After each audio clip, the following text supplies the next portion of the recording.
belts and 9mm Berettas are located in the service panel above you. In the likely event of depressurization, the plastic aerostase will be released automatically from the service panel. Then, without leaving your seat, pull the hostess towards you and place her firmly over both nose and mouth whilst breathing normally. Also note that throwing up is not permitted in the toilets. Will you please read the Penthouse magazine, which is in the seat pocket in front of you. Please fasten your seatbelts and make sure that the nearest steward is in an upright position for takeoff. We hope that you have a pleasant flight. Mandrax and White Lady will be served shortly.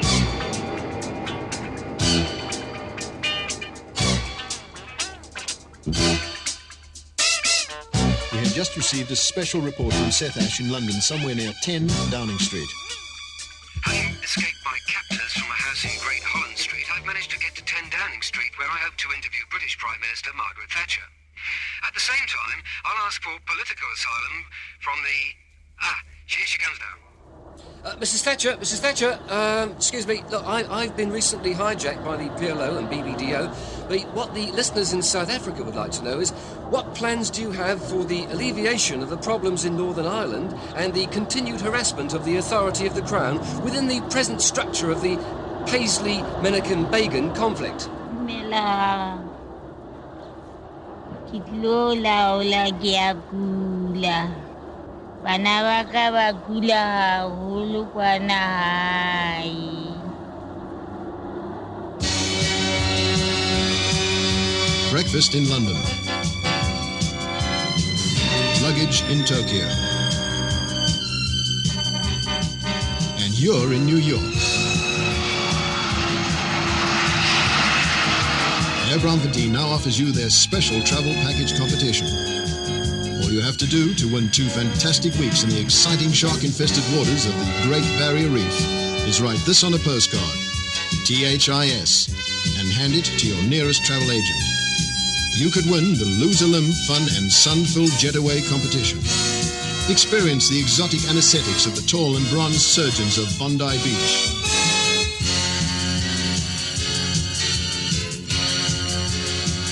All this and more is yours if you fly Air Braamfontein, the only airline with the new economy camp class. Air Braamfontein. After 48 hours of rising artillery exchanges, the Iranian High Command last night broadcast a coded message, Ya Sahib-e-Zaman, Ya Sahib-e-Zaman, which translated is Eastern Transvaal 0, Orlando Pirates 5. Come in, Seth Asch from Wadi Haifa. In the aftermath of Tuesday's debacle at Wadi Haifa, I was forced at gunpoint and 100 tons of TNT onto a bicycle which was formerly owned by jocular and dangerous nightclub singer Reverend Chubby Naidu from Bethlehem in the Arab section of Moscow. Pedaling furiously, I managed to cover 4 feet in one afternoon, as soon as I fell off. I was soon whipped onto the machine again and bludgeoned into doing another 2 feet before the obligatory stop for prayers. A very religious and pious bunch of lads. Fellow passenger Colonel Rex Harrison, who currently works as a chartered accountant in a fast food chain, kept me up all that evening telling me funny anecdotes to keep up my spirits. We were joined around the burning campfire, which until then had been McDonald's in the desert, by hale and hearty Tommy McGregor, the famous Welsh nationalist. He did all the old John Cleese jokes before being thrown into what was left of the takeaway section, Arabs only, and former Speedway rider Ronnie Sadat made a guest appearance as the terrorists raided the nearby latrine of Rabadamba and successfully fell off the roof of the local branch of a do-it-yourself camel factory. He wasn't hurt, and his comment was, "Oh, it's a living. Someone has to do it." He was cheered loudly by our captors and promptly dispatched with a few pounds of light napalm. I believe all the shops in this rubbish dump will be taken over by entirely new management next week, and the proprietor, Mr. Gefilte Fish already, will stage a grand opening with the appearance of all the admin staff of the BBC. After the executions, it is rumoured that a repeat benefit will be held with members of the SABC. It really depends on the audience demand. It's rumoured that Market Research Libya are working on a feasibility study to tour the Western world with it, and if they are successful, will have on the supporting bill such acts as Shelley Man with Elton John. This is really to help stir up hatred and violence more rapidly. Things are very quiet at the moment as it's prayer time again, so I'm going to take this opportunity to run away. This is the only way to attract attention at these desert emporiums. It's no good shouting at the waiters, all you get is the same old beating, and get thrown into very undesirable places like fires and deep holes. The catering is acceptable if you like runny food and lots of fur with eyeballs in it, and I do not trust the gravy. Well, prayer time seems to be over. They're all talking at once again as usual, so I must prepare for the nightly flogging. This crystal set must be clocking up a fortune. So until next week, happy travelling, listeners. That travel program was brought to you by Air Braamfontein, the only airline with outside toilets on all their 747s.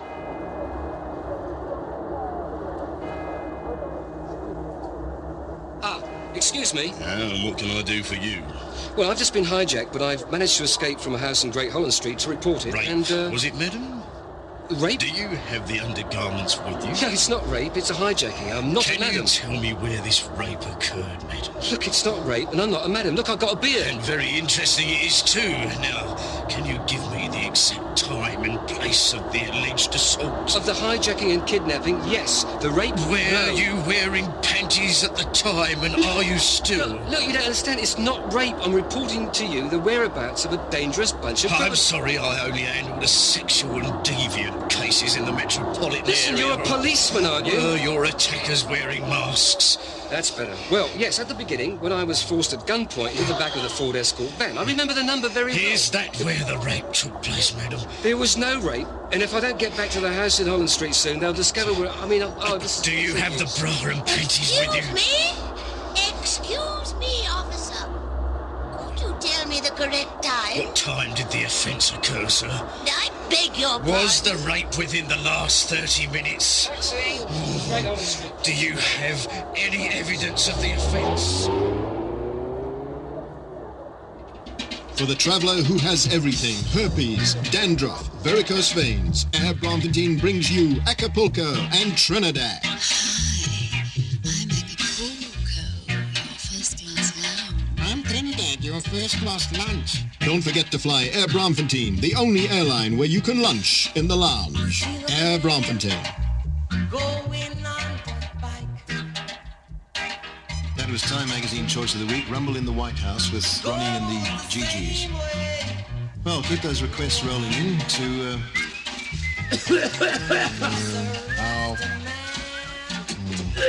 know the regular address, which is... You should lock the door. We'll announce to you later.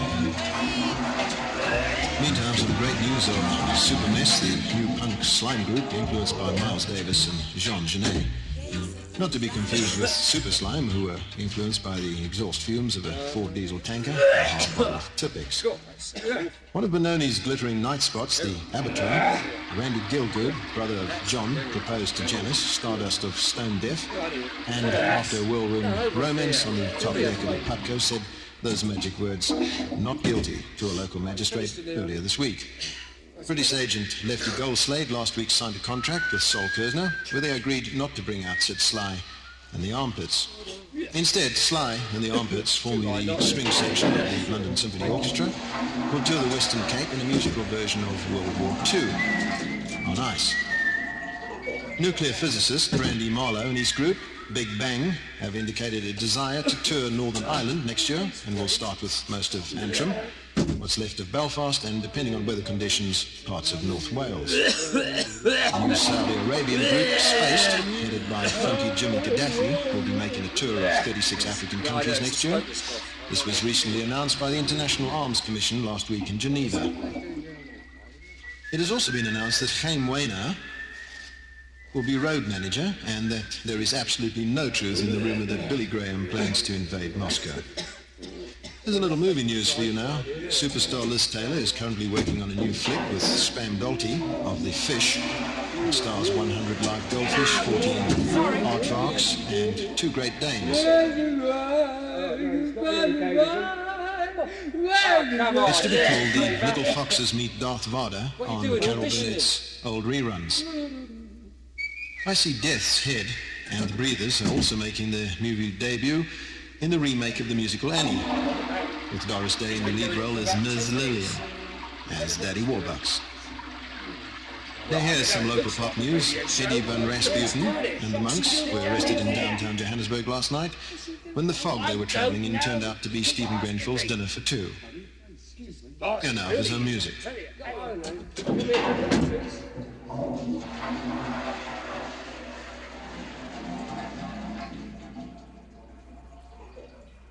Just wait till the captain sees this.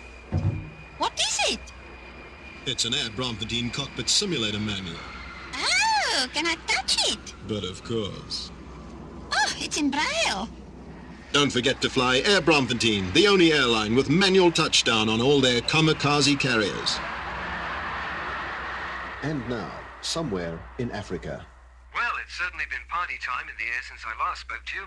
After being caught up in a bloodless coup in Australia's steamy Northern Territory, I was hijacked by a bunch of Welsh nationalists led by Richard Burton and famed male impersonator Henry Kissinger. Burton played his famous ex-wife's old movies, while fellow hostage Eddie Fisher cried all through his new book called Eddie, My Life and Loves.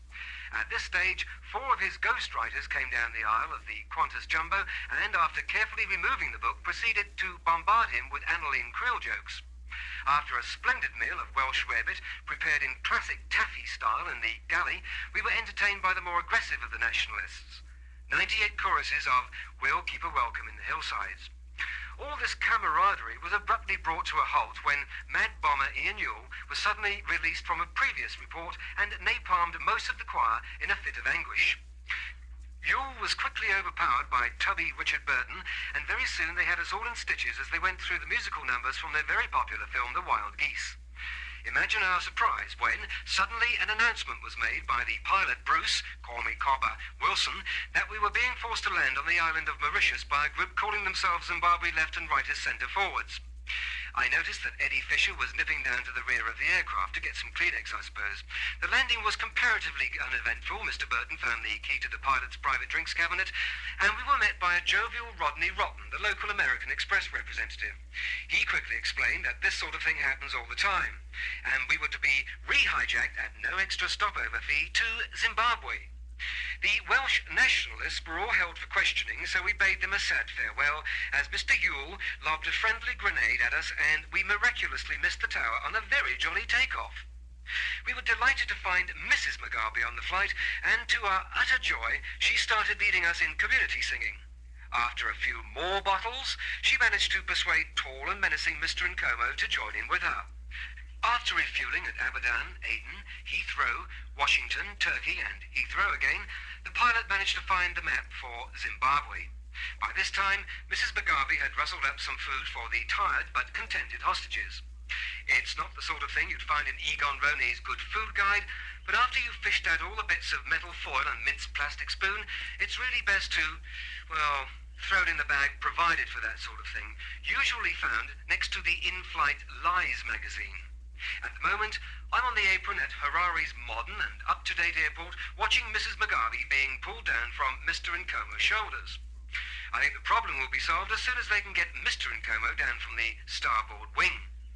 I'm being taken to a 3-star squatter camp, kindly supplied by the new government, and hope to be talking to you next week from a call box in a secret New York taxi. Oh dear, I'd better sign off now. Mr. Mugabe's just arrived. Hello, Mr. Mugabe. Yeah, it was a lovely suit you got. Did you see where your wife is? Good up there now. Dasi Drola and Yuxke are just part of the magic of Tahiti. Disappear amongst the glorious islands of Bora Bora, Omarfenta and Waterval-Boven. Feel the warmth of the South Pacific lapping at your feet as your Jumbo 747 glides majestically past the runway and settles gently into the bay at sunset. This and lots more await you in Tahiti. Air Braamfontein, the only airline with transparent sick bags and standing room only on all their 747s. Look out! Could be a DC-10!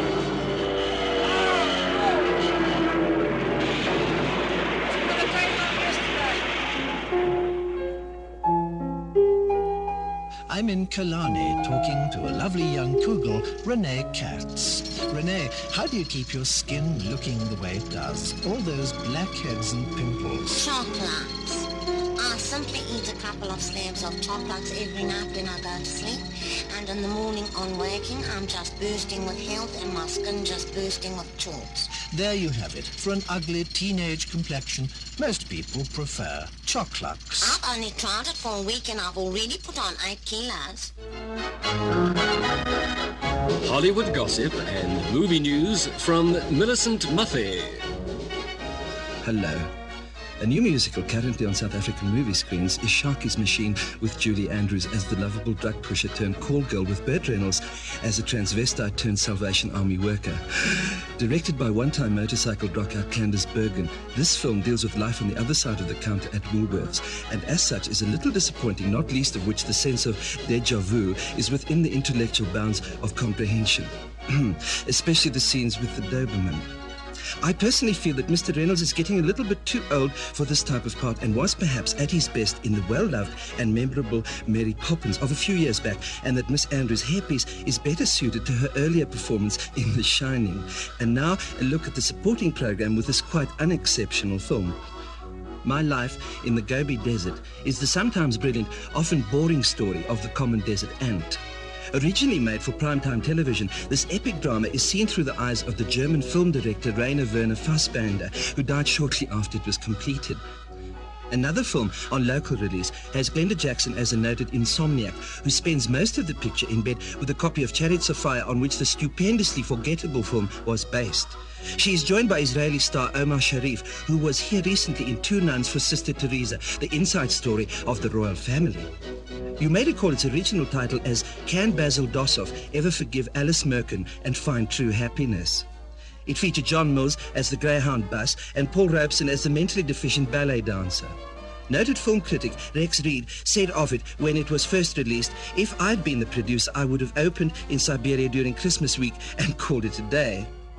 Next week, I'll be telling you something about The Golden Bulls, a new local film with Bob Courtney, and a funny thing happened to me on the way to the studio, not necessarily in that order.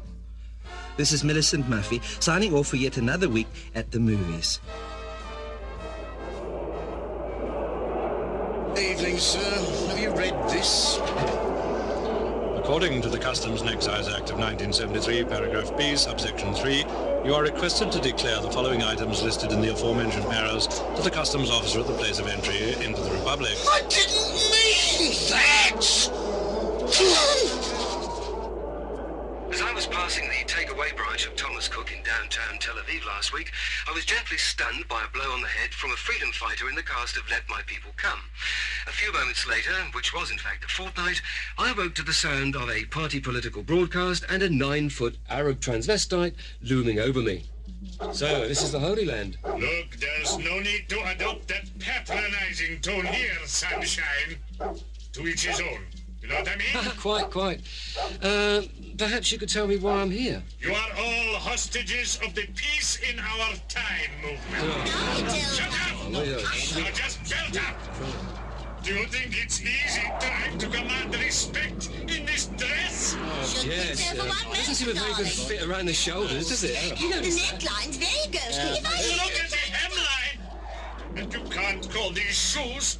They've only had them a week. And the heels... Oh, here comes trouble. You are all hostages of the... Peace in Our Time movement? This week, too. Shut up. You will all walk to the air jumbo in the air in the jumbo. On the runway? Runway!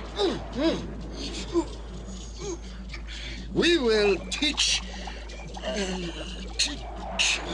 the Britons? Poles? Americans? Tango? Marlon Brando. Shirley Bassey. Gary and Rice. Lord Carrington? Chopped Eddie. Yes, go on! Bagels and Lox? Bagels and chopped liver. Yes, go on! Israel! Yes! You like it. These Israelis, we will teach them a lesson. Yes, that's a good idea. The big silver bird is ready, O defiant one. What? Always such a treat, Hamill. Playing the piano, and he wanted only the camel. Yes, well, he wanted to. What I mean, son.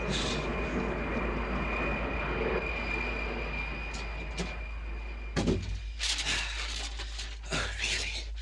I've hardly had time to get my frock on. Yes. Hello. This is Millicent Muffy, your movie critic. But I'm not here to do a movie critic today. I'm here to take the place of Bill Jones, who's off with the hairpiece. I just wanted to introduce Professor Bagel, Asch, Seth Asch, the bagel tester, who's coming to us today from somewhere in the rest of the world.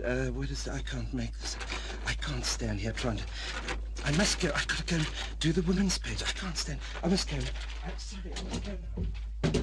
Just as I thought it was safe to board an aircraft again, I was hijacked from the Mala Mala Game Reserve last Sunday evening by the defrocked Anglican Choir Boys Association for North Eastern Transvaal and thrown aboard a light aircraft en route for the Burra-Music Olympics at Auckland Park. We were shot down over Kamatiport by the Dirkie Smit light artillery concertinas and did battle with Major Nico van Rensburg and his accordion platoon of Nico custom blow-up dolls. After annihilating all the judges, my captors commandeered Adam Krobler's helicopter drum kit with matching spiles, and we were off again for the headquarters of the choir boys. It turned out to be a ski resort in Kwakwa, but owing to a miscalculation of one of the accountants in catering, it was accidentally built as an indoor swimming pool 7,000 miles away in Palermo, Italy. Dr. Chiavelli apparently couldn't be reached for comment, as it was in his servants' quarters that the pool was built. It is not known what he did with the ski resort. But there is some speculation that it will turn up at Sun City as a supporting act to Barry Rongo in concert with Sonia Herold. On Tuesday, we made a forced landing at Ellis Park just at the start of a giant concert match between the Box and the Rolling Stones. As we arrived, the score was Box 0, Stones definitely. Colin Beck scored a drummer in the first 2 minutes of the second half, and the fullbacks Louis Burke and Percy Banashik converted one of the defrocked Anglican choir boys with a dropkick. Armed with 1,000,000 watts of power, the Stones kicked 6 penalty songs at the now overworked security people and managed to force lovely Annalyn Creel into leaving before her turn at the giant Space Invaders songbook machine. The New Republic Party Rugby Union Music Corporation, led by lead singer and washboard player Vors Raw, climbed into the box towards the end of the match, and Ellis Park was roaring its approval at the way Mona van Heerden and scrum half Bill Chalmers read from the Book of Genesis to the accompaniment of Juliet Prowse and the television propaganda lovers, who, with no backing group whatsoever, managed to deal a body blow to the tough Box, who beat the rest of the programme 2 drummers 0. To clear the grounds of the record 80,000 fans, a giant television screen was lowered and the first episode of Miss Candida was shown. During this panic mass exodus, my captors were able to secure a mobile disco and held the disc jockey to ransom for absolute silence for 30 minutes whilst the price of books went up at the airport and Dennis Willman took singing lessons. The disc jockey, out-of-work newspaper editor, Dr. Willem de Klerk, failed to keep the silence the hijackers demanded and was promptly handed over to the Airport Disciplinary Committee headed by the Douglas Bader Meals on Wings Society. Last night we landed in a very friendly part of Ireland. It's impossible to find on the map, so don't bother to look. And at the moment I'm being looked after royally by the Marxist Mugabe mobsters, a one-time all-female singing group who underwent major surgery recently to lower the pitch of their electronic fuzz boxes. It's been very quiet here so far, and I'm told that I may be returned to, I spoke too soon. Here comes trouble. No, Mr. Paisley, I've no complaints about the food. That's a very nice frock you're wearing. A bit long, though, do you think? You know... Don't forget to fly Air Braamfontein, the only airline with that special crimpling class on all their 747s. And now 702 presents an in-depth report from Norma Busby from the Weekend Studio. The government recently announced that in view of the ever-increasing use of the exotic herb known as cannabis sativa, or Indian hemp, or dope, or grass, or even to the grassroots fraternity as dacha, it has been decided that some form of control should be instituted to monitor its propagation. In this studio with us tonight, we have Mrs. Raquel Greenway, who has been appointed the chairperson of the new control board. Good evening, Mrs. Greenway, and welcome. Good evening. It really is wonderful you having me here, and please call me Raquel. Raquel, right. Well, Raquel, what will the title of the new control board be? The Dagga Control Board. You know, that is the advisory committee, and myself, together with the minister, decided that we should call a spade a spade. After all, we're not here to point fingers at anyone, and let me add that we are not, as some misguided people might have suggested, Sorry, Yes. Raquel, let's come back to that one in a moment. Can you give us some idea of how you're going to set the wheels in motion, as it were? I mean, won't it be rather difficult monitoring the growth of a drug, an illegal drug, might I add, that has grown all over the country in the most inaccessible and remote places? Your choice of the word difficult in that particular context is a rather good one. A bit of an understatement, however. I think the word impossible would perhaps be more appropriate. Yes. Quite. Well, how are you going to go about it? Well, fairly slowly at first. We have to draw up a list of known venues, and then we have to discover all the unknown venues, and we have to, done that, we have to compile a register of all the known growers, and then we will let the Treasury become involved so that we can then levy a sales tax of approximately 22%. Isn't that a bit steep? Not at all. After all, this is a banned and illegal commodity, and in spite of all the legislation that has been passed, people will still insist on growing it and smoking it. In fact, we've recently been brought to our attention that some people even eat it. Yes, eat it. Can you imagine that? They eat it. Gracious. Yes, they bake it in cookies and cakes and even use it in curries. But it was when we discovered that they were even putting it in tomato bread that we decided that something would have to be done. Yes, something, really something. Quite so. I mean, to say, that is now striking the very roots of our culture. All those people growing grass in window boxes and ceramic pots in old rusty tins, broken bathtubs among the millies down by the river in the mountains alongside the streams. Well, as far as I know, they're even growing the vast stuff on the playing fields where the rugby heroes of our great and glorious country meet to decide the future of the Cark Cup. Ach, nee, So ja. that is where your control board comes in? Yes. I mean, if these people are going to keep on making a fortune out of this stuff, it's high time we got our share. Quite. Sort of, if you can't beat them, join them. Very good. Yes. Now, yes. tell me, Raquel, you did say I could call you Raquel. Yes, of course. Now tell me, Raquel, how many members are there going to be on this control board? Well, first of all, we will co-opt one member from each of the other control boards. That's, let me see, 417. And then, wait a minute, I've got a list here in my hand. Just let me have a look now. Here is my Yes. pen. Well, I'm afraid that our time for this week is up, and so until next week when we will meet Mr. Conrad Notnacher, who is the chairman designate of the new control board. Good night. Sorry, I can't find it. You can edit all that, can't you, Trevor? Yeah, no problem.